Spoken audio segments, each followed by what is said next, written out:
오늘 영상은요, 예전에 다가구 대출 관련된 영상을 올렸습니다. 그런데 댓글로 궁금하신 부분들을 남겨주셔서 제가 오늘 최종적으로 댓글을 확인해서 답변을 드리는 영상을 만들어 봤습니다. 그러니까 끝까지 시청해 주시면 좋을 것 같습니다. 일단 다가구 주택 대출 관련해서 많은 분들이 또 궁금해 하셨는데 오늘 처음 영상 시청하신 분들도 계시기 때문에 간단하게 좀 찝어 드리도록 하겠습니다. 우리가 경매로 다가구 주택을 투자를 했을 경우에는 대출을 받을 수 있는 방법이 두 가지가 있습니다. 첫 번째는 근저당 대출이 있고요. 두 번째는 신탁 대출이라는 게 있습니다. 그러면 이 두 가지가 가장 큰 차이점이 뭐냐면 실제로 근저당 대출 같은 경우에는 지역별 최우선 변제금이라고 해서 방공제, 방빼기를 진행을 하게 됩니다. 그래서 다가구 주택 같은 경우에는 기본적으로 가구 수가 많기 때문에 방공제를 다 하게 되면 실제로 받을 수 있는 대출 금액이 많이 적어지는 게 근저당 대출이다 라고 보시면 될 것 같고요. 그럼 신탁 대출은 뭐냐? 근저당 대출과 반대로 방빼기, 방공제를 진행하지 않습니다. 그렇기 때문에 대출이 많이 나오는 거고요. 그래서 실제로 낙찰가 90%, 92%까지도 대출이 가능한 거라고 보시면 될 것 같습니다. 그래서 대부분은 다가구 주택을 경매로 낙찰을 받게 되면 근저당 대출이 아닌 신탁 대출을 이용한다라고 보시면 될 것 같습니다. 여기에서 또 질문 남겨주신 게 그러면 이제 근저당 대출과 신탁 대출의 차이점은 알았는데 신탁 대출은 승계가 되는지를 또 물어보셨어요. 일단 기본적으로 근저당 대출 같은 경우도 승계가 되는 상품이 있고요, 되지 않은 상품이 있습니다. 그래서 근저당 대출 같은 경우에는 어떤 자금 대출을 받았는지의 종류가 되게 중요할 것 같고요. 신탁 같은 경우에는 근저당처럼 종류에 따라서 승계가 되거나 안 되거나 하지 않고요, 애초에 대출이 승계가 되지 않는다라고 보시면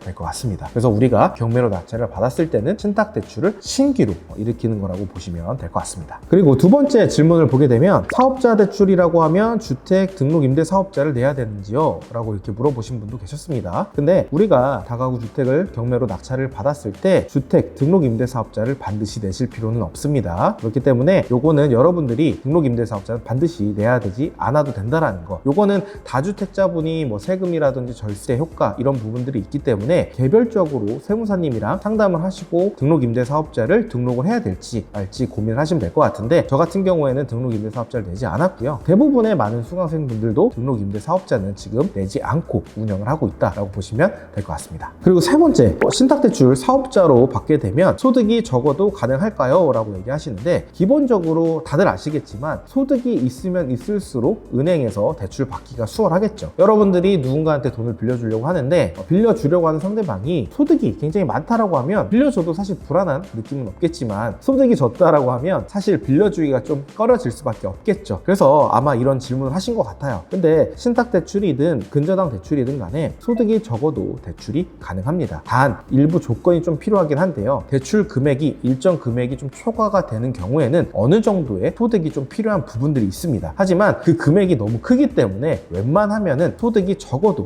대출이 다 가능하다라고 보시면 될 것 같고요. 게다가 여러분들이 만약에 소득이 없어요. 근데 내가 다가구 주택을 대출을 받으려고 하는데 은행 입장에서는 소득이 없는데 대출을 안 해주려고 하겠지만 다가구 주택은 또 뭐예요? 월세 현금 흐름이 발생을 하는 상품이잖아요. 그렇기 때문에 그 월세가 또 나오는 상품이라서 이걸 가지고 또 대출을 진행을 해주기 때문에 내가 소득이 적거나 없더라도 대출이 가능하다라고 보시면 될 것 같습니다. 그리고 질문 네 번째가요, 승계할 때 상대방 신용 상관없이 전액 가능한가요? 라고 이렇게 물어보셨는데 일단은 뭐 신탁 대출 같은 경우에는 기본적으로 승계가 안 된다라고 제가 앞에서 말씀을 드렸고요. 근저당에서도 승계가 되는 상품이 있고 되지 않는 상품이 있다고 말씀을 드렸는데 되는 상품 기준으로 말씀을 드리면 상대방의 신용이 안 좋으면 승계가 어렵습니다. 요거는 어쩔 수가 없어요. 기본적으로 상대방의 신용이 좋지 않은데 은행에서 연체가 엄청 많은 분한테 승계를 다 해주진 않습니다. 그런 경우에는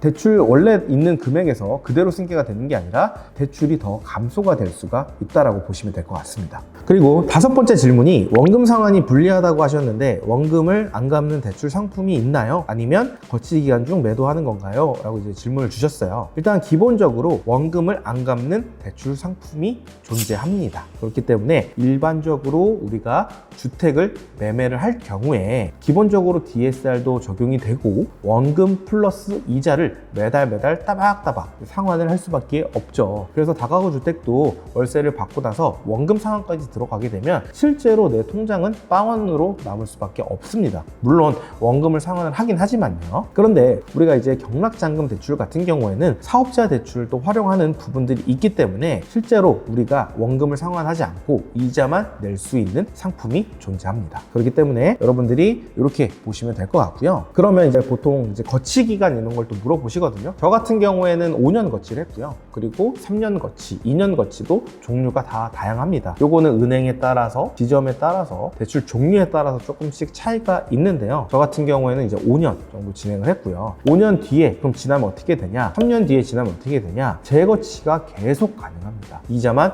잘 납부하게 되면 더 상관없고요. 근데 만약에 재거치가 그대로 다 되긴 되는데 조건이 일부 붙는 경우들이 있습니다. 어떤 조건이 붙냐면 내가 은행에서 탁감을 진행을 했을 때 가격이 좀 많이 떨어졌다. 시간이 지났는데 그런 경우에는 일정 대출 금액을 일부 상환하는 조건으로 해서 재거치를 해주기도 합니다. 그런데 대부분은 지가 상승이 계속 이뤄지기 때문에 탁감을 했을 때 감정이 떨어지는 경우가 없어서 그냥 재거치가 가능하다라고 보시면 될 것 같습니다. 그리고 거치 기간 중에 매도하는 건가요? 라고 질문하셨는데 거치 기간 중에 매도하는 게 맞습니다. 대출을 또 승계를 하기도 하고 만약에 승계가 되지 않는다라고 하면 신규로 대출을 일으켜가지고 그 상환 조건으로 들어가는 방법도 있습니다. 그럼 대출은 언제 알아봐야 되나요? 라고 물어보시는 분들이 있습니다. 당연히 우리가 경매로 다가구 주택을 입찰하기 전에 여러분들이 경락잔금 대출 상담사님과 반드시 사건 번호를 말씀드리고 이 물건의 특이사항을 말씀드린 다음에 여러분들의 뭐 신용 점수라든지 소득 관련해서 말씀하시고 실제로 대출이 어느 정도 나올지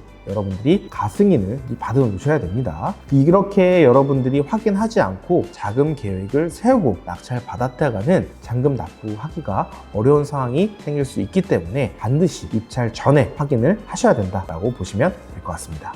이 다가구 주택 경매 같은 경우에는 사실 아파트 경매와 빌라 경매와 차이가 굉장히 많이 납니다. 아파트 경매 같은 경우에는 사실 시세 파악하기도 그렇고 여러 가지로 쉽죠. 하지만 다가구 주택 같은 경우에는 사실 벽이 좀 높아요. 왜냐면 정보가 많이 오픈되어 있지 않고 개별성이 워낙 강하기도 하고 시세라든지 월세 수익이라든지 명도라든지 대출이라든지 이런 부분들이 굉장히 좀 어려운 부분들이 아파트 대비해서 있거든요. 그런데 이건 여러분들이 모르니까 어려운 거고요. 알고 나면 사실 굉장히 간단합니다. 그래서 실제로 저희 수강생 분들이 거의 매주 건물주가 탄생을 하고 있습니다. 그렇기 때문에 여러분들도 내가 정말 다가구 주택에 관심이 있고 월세 현금 흐름에 관심이 있으시다라고 하면 아래 고정 댓글에 세미나 신청하셔서 여러 가지 정보 많이 얻어 가셨으면 좋겠습니다. 오늘 영상도 유익하셨다면 좋아요, 구독, 알림 설정 눌러주시고요. 댓글에 또 궁금하신 부분들 남겨주시면 제가 다음 편에도 또 유익한 영상으로 찾아뵙도록 하겠습니다. 지금까지 시청해주셔서 감사합니다.